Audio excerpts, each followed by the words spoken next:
we're driving in the car and Corey gets a tweet on his phone. You guys are real American heroes. What? And then he gets another tweet. Corey Feldman really killed bin Laden. That's what one of the things that our movie is about. It's about, you know, when a kid snaps, everything that leads up to why that could possibly happen. I see it all the time. I see bullying, you know, every day, probably at school.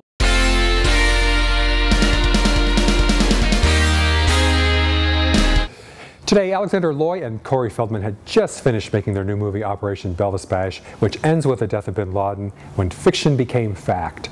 And later in the show, school violence is a huge concern and unfortunate fact of life these days.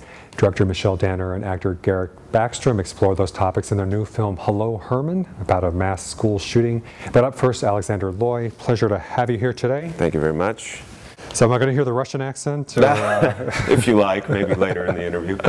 All right. Well, I guess conspiracy theory people will love this because you, had great timing with your movie. You have the death of bin Laden, an operation that ends in the death of bin Laden. Yeah. It was initially not going to be part of our publicity campaign to talk about this. This was sort of a little bit of a, you know, a subplot in the film, kind of fun, and kind of reveals too much for us to be talking about it now. So I just gave away the ending. Okay. Right. But in light of the, why'd you do that? In light of the serendipitous news, really, because we premiered the film, our first public screening, really, of the film was in Texas. We did, last weekend we did in Texas, we did in Austin, San Antonio, and Houston. On May 1st in Houston, we showed the film. People stayed for the Q&A, they enjoyed themselves, we signed autographs, we left, we drove, we're driving in the car, and Corey gets a tweet on his phone. You guys are real American heroes. What? And then he gets another tweet. Corey Feldman really killed bin Laden. So what the hell are they, you know, we turn on the TV to see, the radio to see what they're talking about. Bin Laden's dead. Wow. And it seemed like it happened, it seemed like it happened during the showing of the film. Well, unlike bin Laden, since they haven't released the photo, I guess you actually have footage of it. Right. So now we know what really happened. Exactly. And this went out the press release, I suppose, and a few other things, huh? Yeah, absolutely. I mean, we couldn't keep our mouths shut. It was too strange. The bizarre timing was too much. It felt, you know, in an odd way, we felt like we were a part of the operation. Of course, we aren't. But so, yeah, we released a press release, and it got picked up in a lot of places. Well, and you also beat most of Hollywood by quite a bit because you know there will be the bin Laden death, you know, Operation to Kill bin Laden movies. So that's right. You were there on day one. That's right. We are the only movie. Which is hard to do in Hollywood. Yeah, that's right. We're the only movie that predicted it, right? We made the movie before it happened. Yeah, there's going to be conspiracy theories about that. But now, actually, though, this is more about what, like Elvis goes to Afghanistan or something? Right. Or the movie is actually about an operation to enlighten the population of Afghanistan about American pop culture. So we've got these strange cast of characters that get recruited to go to Afghanistan and sing rock and roll songs or do musicals, and Corey Feldman plays this outrageous comedian, Samuel Stillman, that is doing very, very wrong humor for the people. Not politically correct? Completely politically incorrect. So it's actually, the film is quite controversial. I mean, we all have a lot of fun with it. It's more about the you know, it's really meant to bring people together, but in a very off-putting way at times. Now, and you play Elvis, I take it? Yeah, Belvis. No, I wouldn't presume to play the king himself. I see a little bit of the Elvis flavor going on here. Hello, I'm Belvis Bash. That's the character. Yeah. And do you sing too? Yeah. Yeah, we have 6 original songs in the film, and we also perform, or Belvis performs, Man in Black by Johnny Cash. So Belvis is kind of an Elvis Cash, you know, Elvis Cash kind of guy. That's why the name, Belvis Bash. Well, there you go. If you can cash in on either one of those two, that's not too bad. Yeah, cashing in, that's what we want to do now. And, well, my mother's the world's biggest Elvis fan, too, by the way, so I know way too much more about Elvis than I should. So. Oh, nice. Were you a huge fan growing up? Well, growing up, I didn't really know much about Elvis. You know, we're probably going to talk about that later, but I am a fan, certainly. And one of the things that inspired me in the making of this film, or the initial idea of this film, were all these biopics that recently came out, especially the one about Cash. Yeah, so I was going to mention that was a great one about Johnny Cash. Yeah, it was. It was a great film. And, you know, I ran into Joaquin Phoenix sort of accidentally at a boxing gym. Oh. Yeah, he was helping a friend train or something for something, and I was training for a part I was doing in a play that month. And the movie had just come out, and I was already thinking about this idea, so it's kind of maybe a sign. Yeah, well, it only went on to win the Oscar, and yeah. a few other things. So, in fact, they've said for a while that was the way to win an Oscar, was to make a movie about a musician, or like something about Africa, or there were a few things that were trending there for a while. Yeah, we did make a movie about a musician. We didn't go to Africa, but we went to Afghanistan, and I don't think we're winning an Oscar on this one. Because it's a comedy, right? Right. And comedies never win, but right. But also it's a musical, though. Might not be the only reason, but that's okay. But you have kind of a mix of genres as the comedy and musical. In many ways, it's kind of an experimental film because it is a soup of genres. You know, we have a musical aspect to it. It's a comedy. It's really political thriller. Yeah. Exactly, well, thriller, baby. Political satire for sure. And again, it's a small film. You know, this is not a big studio production, so people should keep in mind. So you wrote it, directed, star in it. You were the one-man, or the triple-man threat, or triple threat, whatever. I don't know. You did a lot. Quintuple threat. Yeah. I did do a lot. I did write it. I did produce it, and you know, I had a hand in directing it. This was a team effort, actually. Okay. Joe Walser, who was our production designer, also had a hand in directing. Even Corey had a hand in directing it. This was really a team effort because it was, you know, such a, you know, we had so little to work with as far as, you know, resources.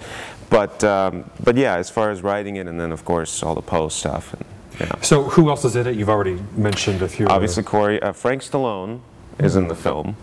He sings one of the songs. He plays essentially himself, but it's kind of a, you know, it's humorous. It's a joke.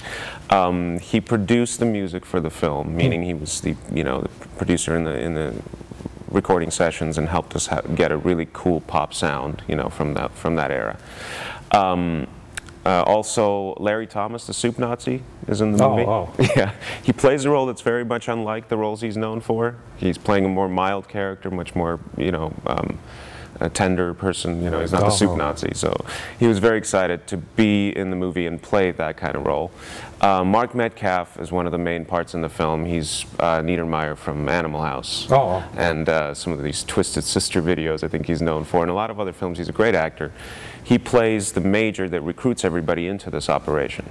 And maybe you could have done Twisted Sister Goes to Afghanistan. There we go. Yeah. That's a sequel. Just a thought. Thank you. You know, maybe we'll take it to Korea and get Kim Jong-il while we're at it. You know? And then it'll really happen again. Well, there are probably still a few Al-Qaeda operatives around too. You know. Yeah, absolutely. We got to get. Oh, and not to forget, the Iron Sheik is in our film. This is probably his feature film debut, and probably also, I don't expect him to be getting a lot of parts because he's the Iron Sheik, and that's just what he does. But he's absolutely great in our movie. He steals the show. He's extremely funny. You know, he's got 38,000 Twitter fans, and he tweets really funny things all the time. We just did a segment about using social media, so. Yeah. So we're in our final minute, but I just wanted to ask, so where did you actually film this? I'm assuming you didn't really go to Afghanistan and those places. Right. Yeah. I wonder why. We were a little safety conscious, you know. No, we filmed most of it in Los Angeles. You know, LA's desert terrain, especially out in Mojave, is a lot similar. Mojave was Afghanistan. Mojave was Afghanistan, yeah. But we do have some footage from Afghanistan. Yes. B-roll or like a B? It's B-roll, exactly. Establishing B-roll. We have all of our military footage that shows the base, and that's all authentic. That's all from Afghanistan. So yeah. And I guess the final thing I'll say is you are actually Russian. Right. Born in Kiev, which is why you didn't know about Elvis growing up. Right, exactly. I mean, I think we must have. But now he's your hero. Yeah, now he's the man. Yeah. Now you're making movies about I'm catching up. I started in the 50s. I'm catching up. I'm originally from the Soviet Union, from Ukraine actually, and moved here when I was, a little kid, 10 years old. And the reason I mention that too is that, that because of the Russian war in Afghanistan, right. You also had kind of a unique perspective on it, having kind of gone through 2 wars in effect. So yeah, I was a kid, so I can't claim too much knowledge or experience, but it was obviously a topic in the country there really in the 80s. Got Bin Laden now, and yeah. Can you sing Elvis in Russian? Though that's all I want to know. I'm sure you can. I'm sure you can. Well, thank you very sure. much. We'll be right back. Alexander Loy. Thank you.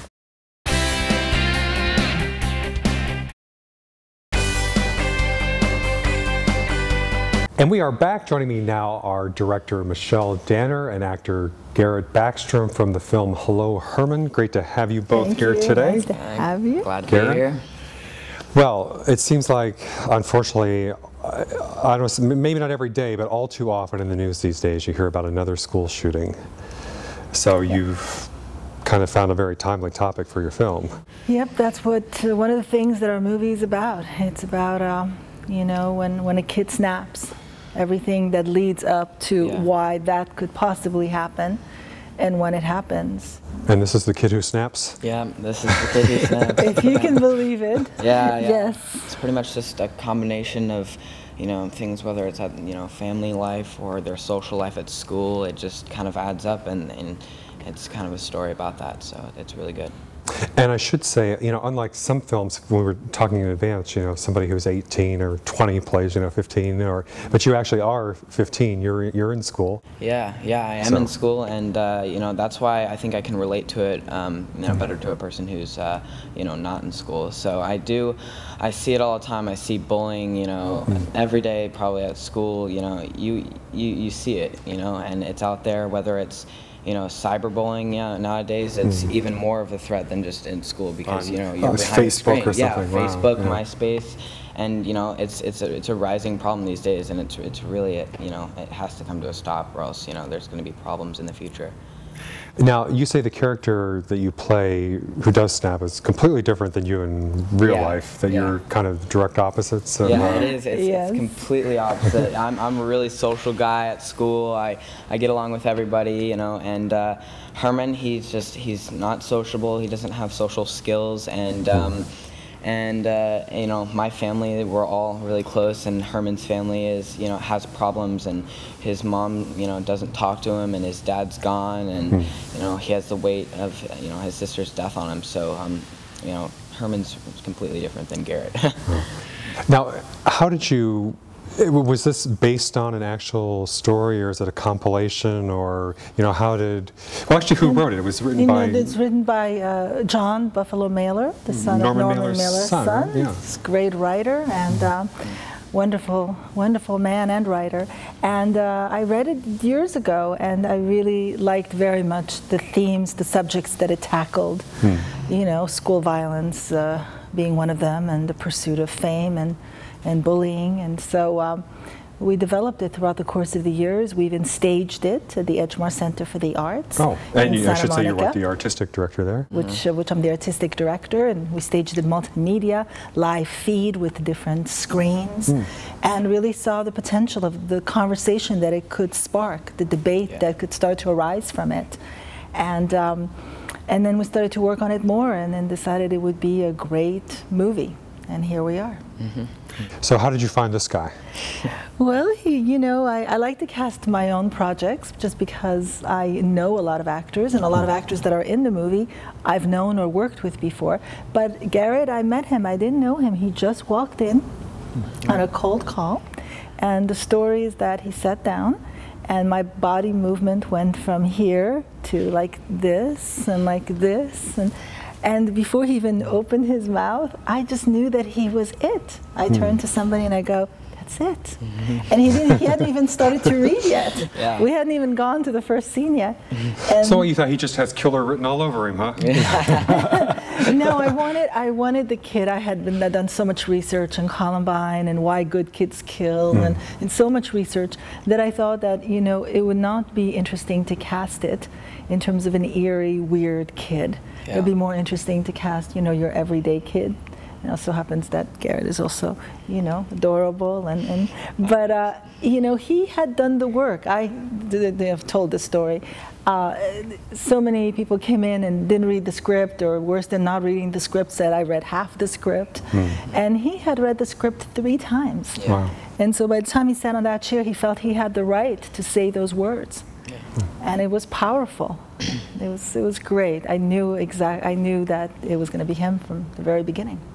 And a word about who else is in the film as well? Norman Reedus, who currently is the lead in, he plays Judas in this music video that Lady Gaga did that's #1 globally, and he's Judas. And he's also on The Walking Dead and the Boondock Saint movies, and Norman is amazing in the movie. Marta Higareda, who's very well known in Latin America and in Mexico, and she did movies with Keanu Reeves. She's amazing. She's also another one of the leads. And there's this great cast. I got very lucky. And the basic story is that there's a journalist who is... The basic story is a journalist that comes, you know, and interviews in a maximum security prison a young teenager school shooter that just massacred his school, and they want to televise his execution live. Wow. So, what was it like for you, since you are in school and going into, well, and seeing this around you? I'm just curious. Well, how did you prepare for it, I guess, #1? Yeah, well, my acting coach, when I got the audition, my acting coach, his name is Andy McPhee, and he was actually... who's also in the movie. Casted in the movie, yeah. So, he did such a good job that I had to cast him. Yeah. He coached me, and we read the script, and we both were like, oh my gosh, this is great. And we were, you know, 100% on board, and I actually coached with him a couple times. I don't usually coach a couple times, and I coached with him, you know, numerous times, and we read the script, and we prepared, and then I went in for the audition, and I got some, you know, good feedback, and then I just kept on doing research and, you know, building the backstory, and I looked into the Columbine shootings like you did, and researched it, you know, really, I tried 110%, and, you know, it turned out to be, you know, really good, and I'm just so excited to see the end product. And Garrett came into my class, into my acting class, and he did a 45-minute exercise. We call it a Mike Lee exercise, the way that Mike Lee works, where the class fires a lot of questions. And he really dug in and started to really penetrate the world of the character. Oh, so he has to kind of answer as the character. Which I think that was a very good exercise in terms of really creating who he played. Yeah.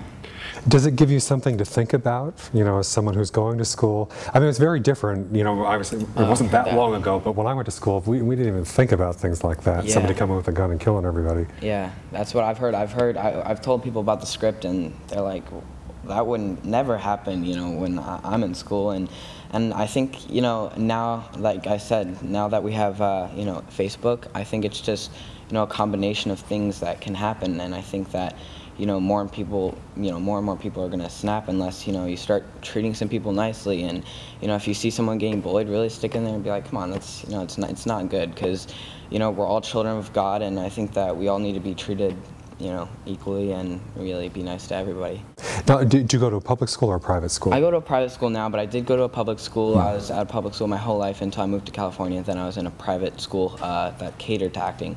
But I did see it when I was in the public school a lot more than private school, because my school's so small here in California. But when I was in Colorado, the school, you know, was huge, and, you know, it was everywhere, and, you know, you can always see those people who got targeted, you know, every day, that people just, you know. And was that on the back of students' minds, you know, like?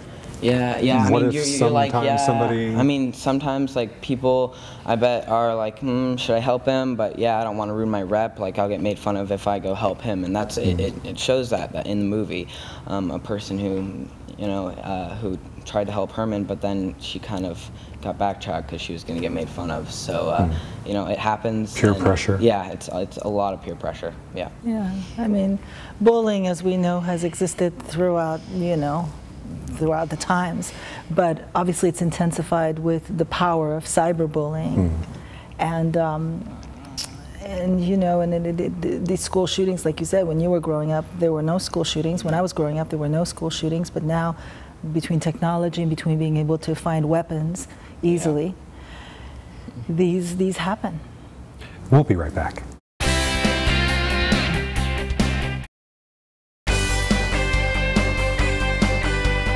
And we are back with Michelle Danner and Garrett Backstrom today talking about Hello, Herman, a movie talking about school shootings.